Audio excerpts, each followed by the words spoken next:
All right, so the Shapin Grime podcast is on the road. We're in Manchester. We're in Treehouse Studio. Big up Walshy lurking in the background. Mm-hmm. I'm here with one of Manchester's finest, Adzman. Well, bro, Go on, nice introduce yourself. Nice to be here. Good to be here. So, obviously, the name's Adzman. Find me on all socials at Castleton_ads. Castleton is the sort of place where I'm from in Rochdale, which is like the outskirts, Greater Manchester.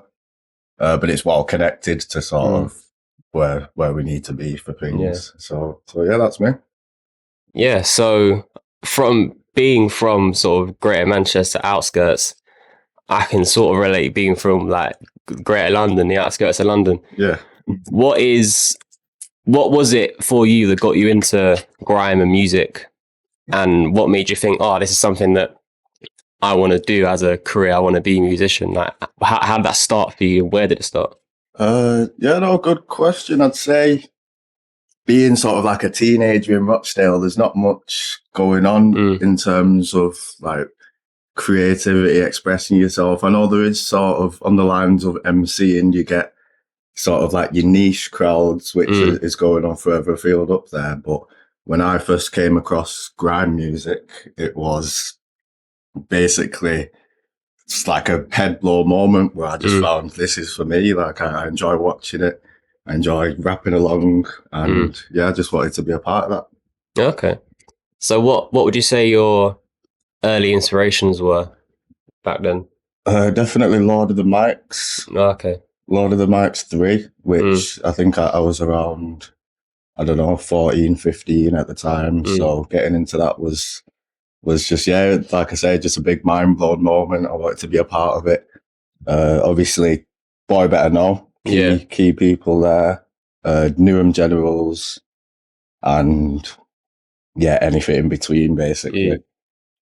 Okay, so how do you think that has translated into the Adzman that we see currently? That, you know, the tunes that you make now and the way that you're on set. So how do you think that has come across? I'd say since obviously finding inspiration and getting involved in sort of like clashes up in Manchester and cyphers and sets there, sort of emerging between the two. So obviously I've got the London influence from where it started and a lot of influence from Manchester as well. And I just sort of merged that together, and then that's how I come across when I'm on sets and whatnot. Okay, nice.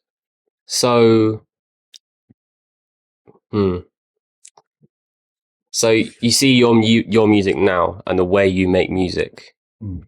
What do you think sets you apart? Like, what do you think? Like, if you were writing with other MCs, what do you think makes you? What makes your style unique? What do you think? Oh, this is the Adzman style. This is the Adzman sound. Yeah, I like to think outside of the box. I do try to be relatable as much as I can. So obviously, you know, I've got the tape. That's all mad. Something obviously that I'm known for saying quite often. I'll describe things as mad. But then, yeah, I like to think outside of the box. So in terms of being unique with it, you know, I've got a bunch of other interests in regards of just life. So I like to tie that into it, you know, the experiences that I've had, some of them quite unique. And yeah, I just like to get it all in as a nice package. So in terms of making grime music in Manchester, who would you say you're like? Who was the first person that you met that has really sort of brought you along, has helped you to realize, okay, this is something I can do? Who are those early people in your career? I'd say so. One of my close friends at the time, he ran a channel, Maximum Quality Grime. It was called MQG for short. So I used to go with him, you know, across Manchester. We'd meet loads of MCs, film them. I'd get to know him. I'd obviously learn from him as well. And fast forward, we went to a studio in Manchester, Spotwork Studio, which was run by Dirtclad, as well as YJ was a part of it as well. So going there, he set up a set for me and a few other MCs. That's where I met people like Fumes, Ezzy, Sweeney, And obviously they took a liking to me. We got to know each other on the set. And then, yeah, from there, it was just, the rest was just, you know, part of history. We'd get together, share ideas, you know, film videos, and yeah, it was great stuff. So how long ago was this? It's hard to say, probably, I don't know, the best part of maybe 10 years almost. So it's been a while now. The journey's been quite long, yeah. So how would you say that early you 10 years ago compares to like you now? What do you think the main difference is in your energy and your way that you do things? I'd say, yeah, there's definitely a lot of more maturity between then and now. A lot more confidence. You know, I believe in what I'm bringing to the table when I'm doing it, as well as just the knowledge has gone up. So, yeah, just now knowing how things work, how to do things for myself, and how to obviously inspire other people as well. So obviously we're in the Treehouse Studios, and obviously you're a key part of the Treehouse collective, and obviously you work with Walshy a lot. How would you say that being a part of this has like helped your career and consolidated what you're doing? So it's great. So it's reinforced a lot of things for me, again, with the confidence that stays up. That's a key part to everybody's sort of, you know, everyone's plan really. You need to have the confidence to believe in yourself. You need to be inspired as well. So I'm surrounded by a bunch of, you know, great artists, MCs, as well as just the people behind the camera too, who, you know, getting to know those. And yeah, so the trajectory's just gone up ever since meeting Walshy, the rest of the Treehouse. When did you first meet Walshy? How long ago was that? Possibly maybe 3 years ago almost. I think it was 21, you know. 2021? Maybe 22. Right, yeah. So what's that, 3-4 years? 4 years, yeah. I think that's about right. Well, I think 20, yeah. Maybe 22. Yeah, how'd that come about then? I believe it was we're going back now. So there was definitely a set between me and Nifs. It was before that. Was it before that one? And the big one. Right, yeah, it was. Yeah, Bowles was there. Yeah, Bowles.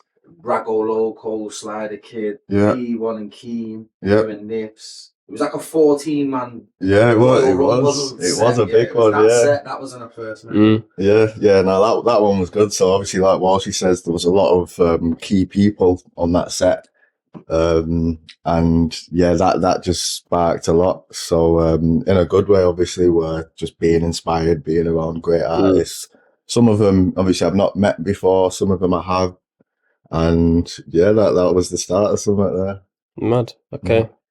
So what were your first impressions when you met Walshy? What were you thinking? Like, oh yeah, this guy, he's sick. What's he doing? Like, what were you thinking? And would you see how things have panned out now and where you are now? Is that something you saw back then as something that you could achieve, or have you exceeded what you want to do? Or do you think you could do more? Like, what do you think from that point to now? It's hard to say. So I always try to keep an open mind. When I first met Walshy, I could tell straight away, switched on, had good people around him. Heard a lot, obviously, from Nifs. So Nifs says great things about him. And in terms of where it's taken me since, obviously, again, I like to keep an open mind. So I never knew quite exactly where we'd be going with things. But since then, everything's been positive. And yes, sort of to link back to your question.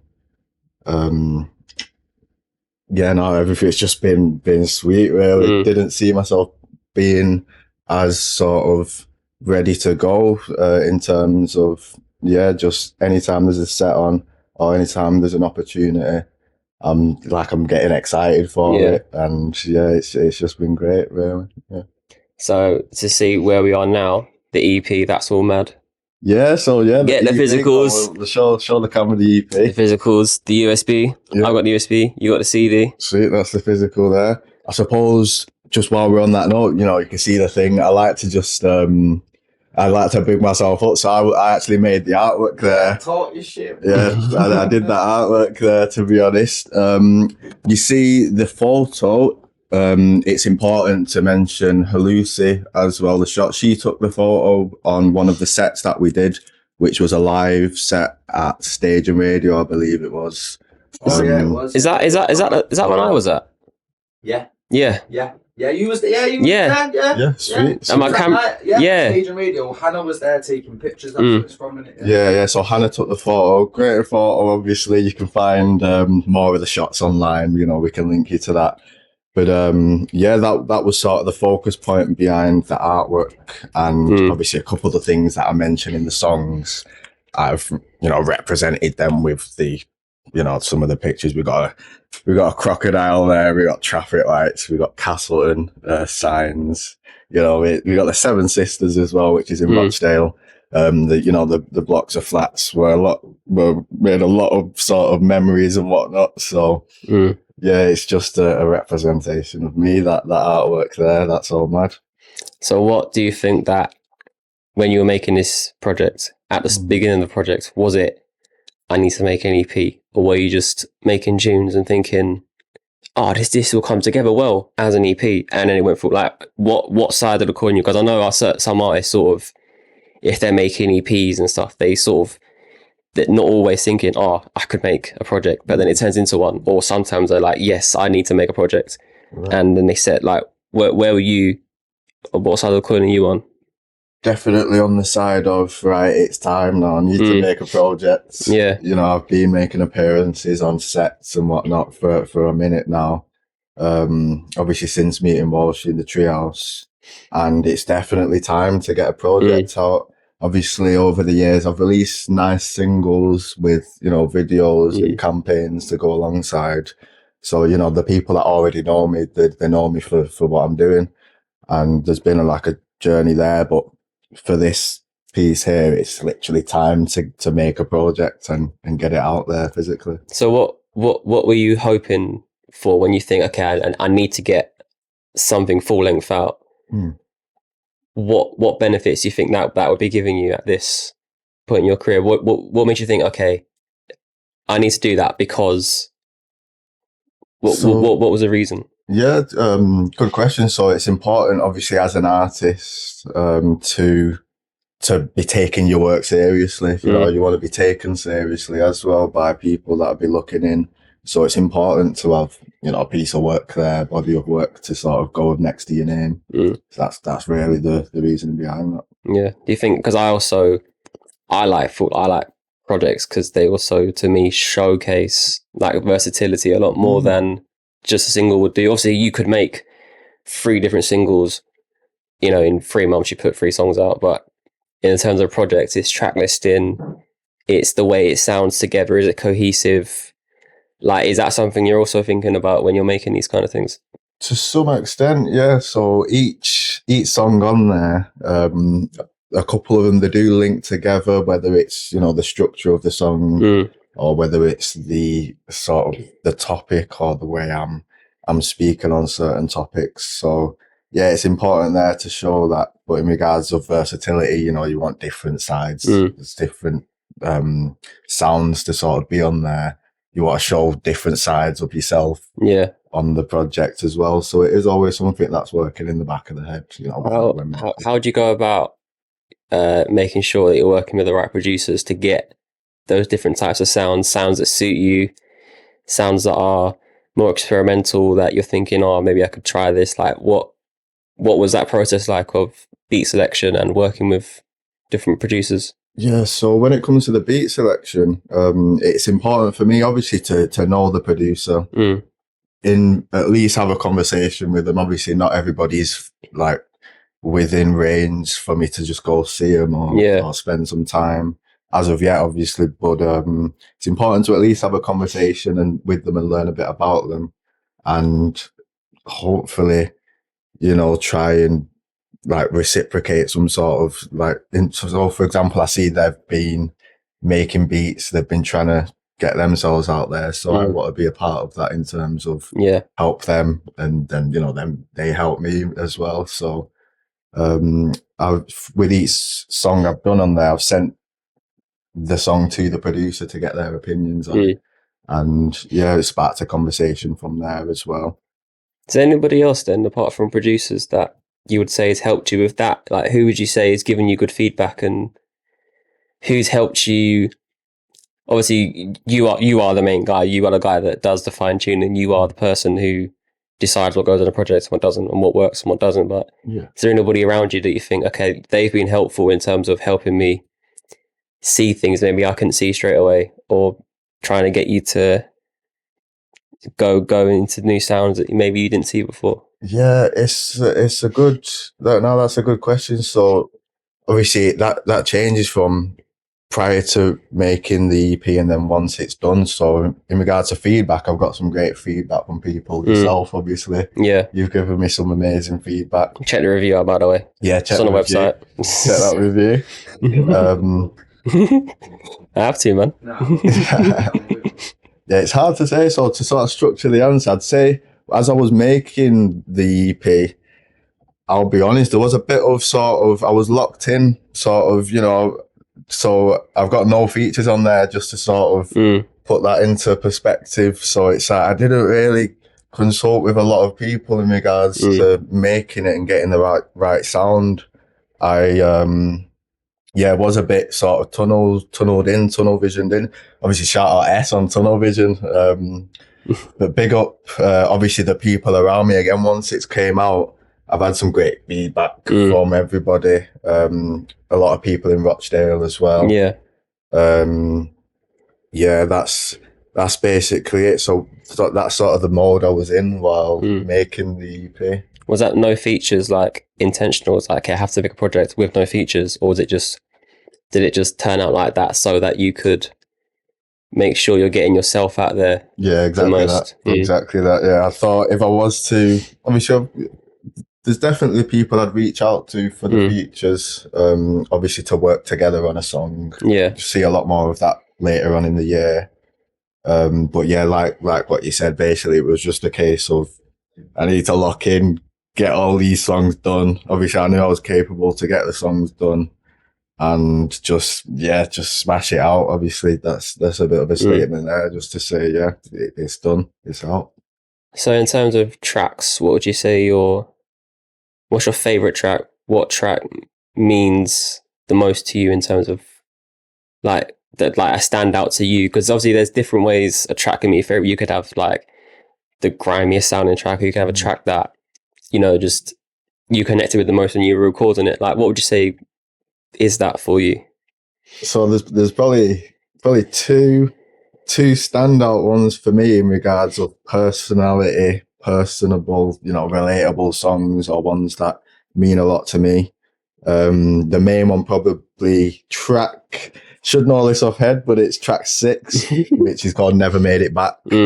The tone of that song, the content, the stuff I'm speaking about, obviously it represents like an important time of my life, which I just like the way I've got it out there, and it was a great one. I actually recorded that song as well, not too far from here. Shout out HMD, he engineered that for me, helped me record it, and at the time he gave me great feedback, obviously, to the best ways to cut in XYZ, and it was just great from there. And obviously shout out Can't Be Bay as well, that's another favourite of mine. We've got the video for that as well, done by Made in Manny. Obviously sick guys, sick cameramen, editors. Could speak on that one as well quite a bit. Yeah, why was that the one that got a video? So I'd say because the energy behind it, just sort of the message, and knowing that I could, like, obviously we're in the era we're in now, we've got, TikTok, and we've got the shorts and the reels. I thought, I can definitely get some clips out of that, repackage it, and just get that one out a bit more. Obviously Never Made It Back. Not everyone might be ready to hear some of the stuff in that, so Can't Be Bay got the video for that. Yeah, it does seem like the catchiest one to me. It seems like a one that's like it's got the bounce to it. It's got the sound that works for that type of content. Because for me, when you're doing videos now, they need to add a lot more. Like it's not standard now to just do a video.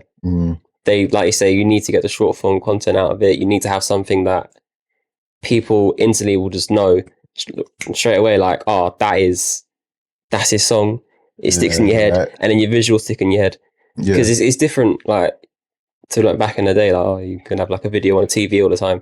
It don't matter that no more. No, this is it. Can't just be teleporting from different locations and then it not linking with the message. So yeah, no, it has changed a lot now. One thing actually that I do like what Made in Money did on the video is they put up the what's the best way to say it? You know, like the chat feed sort of thing. Say like I'm texting a girl. Yeah. Like, they did that, which is really good. So, it just shows, again, the creativity behind it, links to the current times we're in. And So, if we go through track by track, obviously you got the intro. Yeah.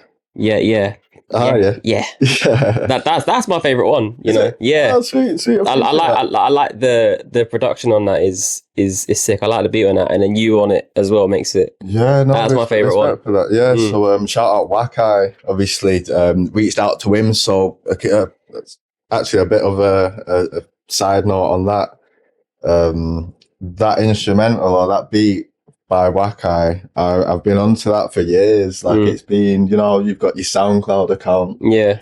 That's been there for a minute now. Like I've always wanted to use that beat and put something onto it. Obviously I've been practicing to it for a while as well when I'm around, you know, like other artists doing bits. And reached out to him, relayed the same thing. I was like, yo, and he was nice enough to obviously, you know, work with me on that. So yeah, that's a great one. What made that the intro? Was you making that track thinking, oh, this would be an intro to an EP, or did it just turn out thinking, I'd say this is the best? A bit of both, yeah. So obviously the hook behind it, again, similar to the title of obviously That's All Mad. Just another thing that you'll catch me saying quite frequently. You know, those that have been around me, I'll just do the yeah, or the, you know, try to concise a lot of the things that I'm putting out onto a song. And yeah, that was just the reason for it being an intro as well, I'd say, because it's just a simple but effective way of just starting off the tape. Yeah. So if we move to the next track, That's All Mad. Yeah, that's the title track. It is, yeah. So That's All Mad.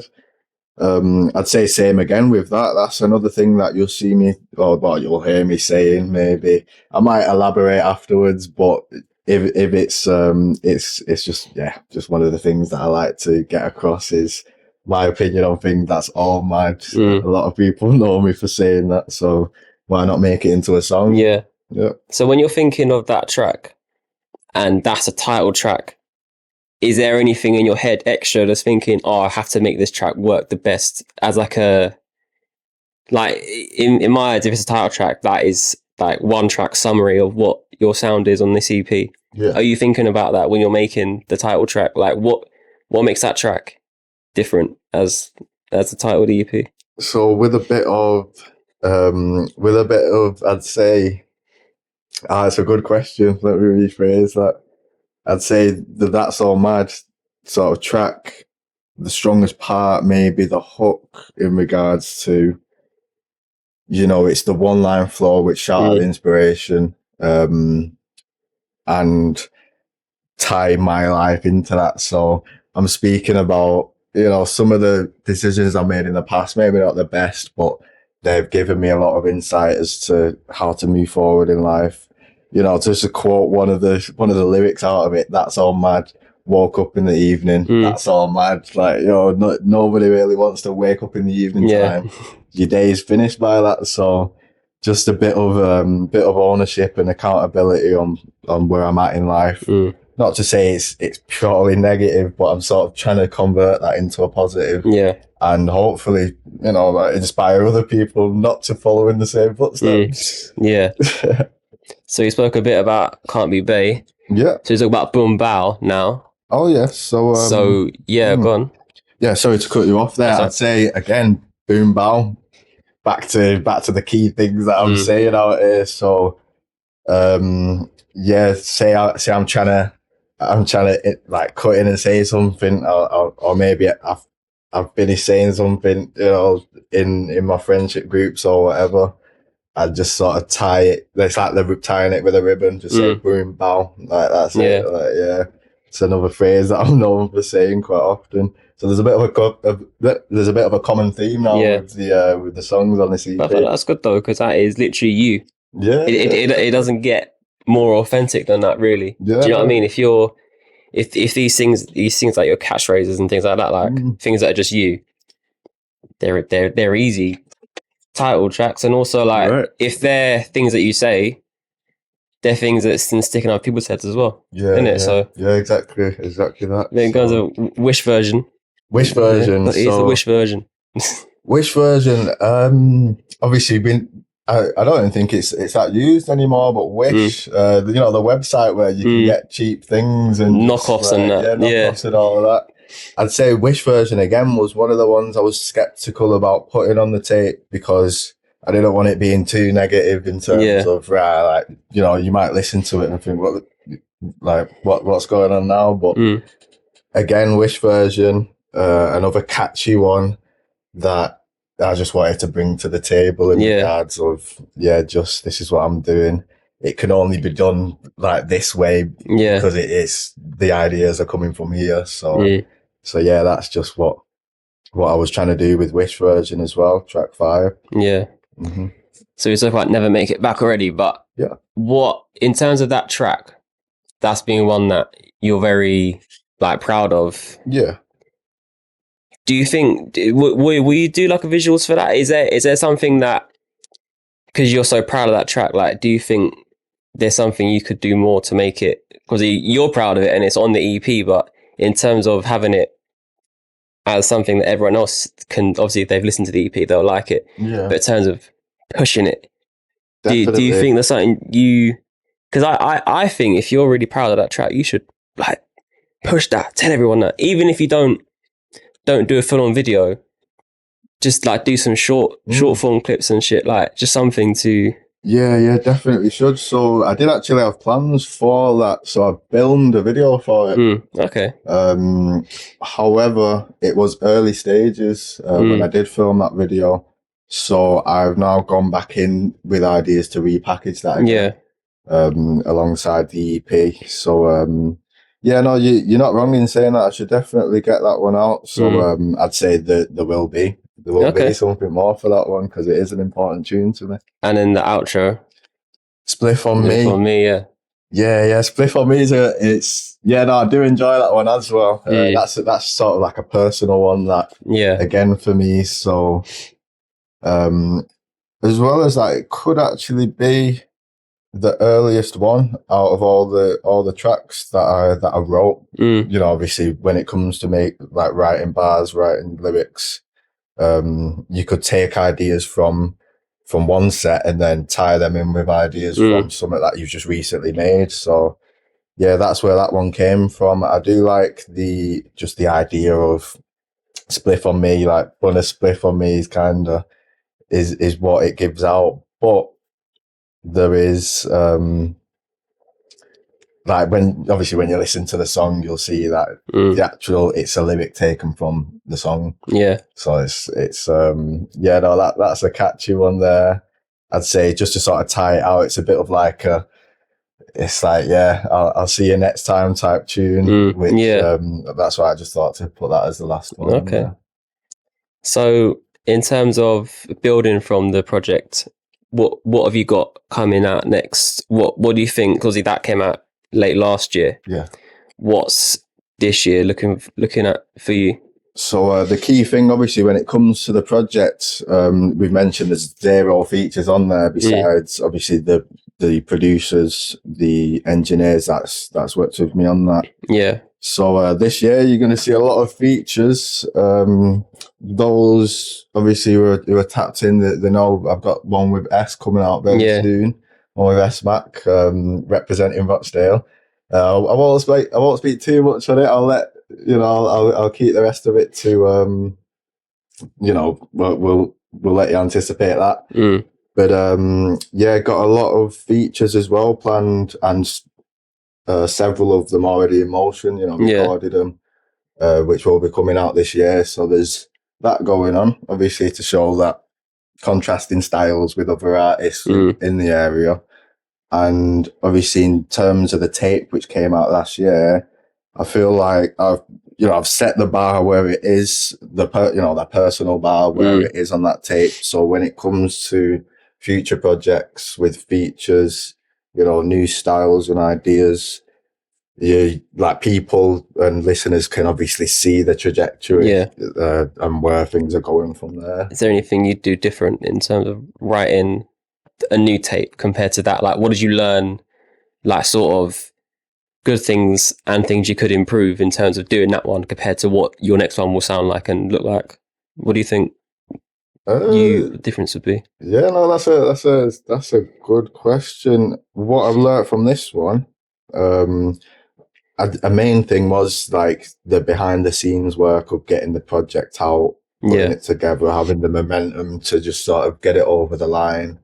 When it comes to the next one now, again, probably work with a lot more